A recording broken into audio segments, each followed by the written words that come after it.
सबसे पहले आपको खबर दें, सानिया जाफर एक्सप्रेस समेत पाकिस्तान भर में दहशतगर्दी के वाकयात का मरकजी स्पॉन्सर भारत निकला। डोरियां अफगानिस्तान से हिलाई जाती रहीं। DGISPR ने ब्रीफिंग में बताया कि सानिया जाफर एक्सप्रेस में मुलव्वस दहशतगर्द अफगानिस्तान में मौजूद अपने हैंडलर से राबते में थे।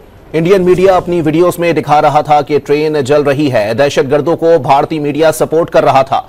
AI तस्वीर और दहशतगर्द ग्रुप्स की जानिब से दी गई वीडियोस से भारतीय बयानिया बनाया जा रहा था। इन दहशतगर्दों की सपोर्ट में एक इंफॉर्मेशनल वॉरफेयर भी चलना शुरू हो गई, जिसको लीड कर रही थी इंडियन मीडिया। तो वहां पे जो रिपोर्टिंग थी वो किस तरीके से हो रही थी, उसकी मैं आपको एक ग्लिम्प्स दिखाता हूँ।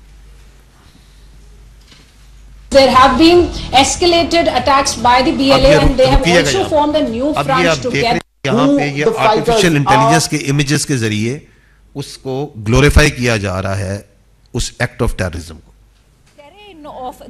अब ये जो वीडियो आप देख रहे हैं, दिस एक्चुअली ए वीडियो, ये पीछे जाइएगा थोड़ा सा पीछे, अगर आप पीछे जाएं थोड़ा सा तो इससे अगली जो वीडियो थी यहाँ पे रुकिए। ये जो वीडियो है ये basically was shared by the terrorist group.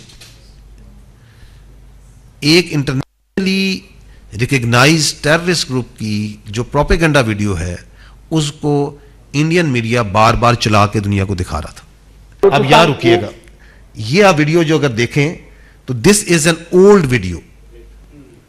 ये फैक्ट चेक भी कर रहे हैं बार बार लोग। ये जो मैं आपको दिखा रहा हूं, this is just yesterday, even after 2 days after incident they are showing the same video कि जी ये वो ट्रेन जल रही है।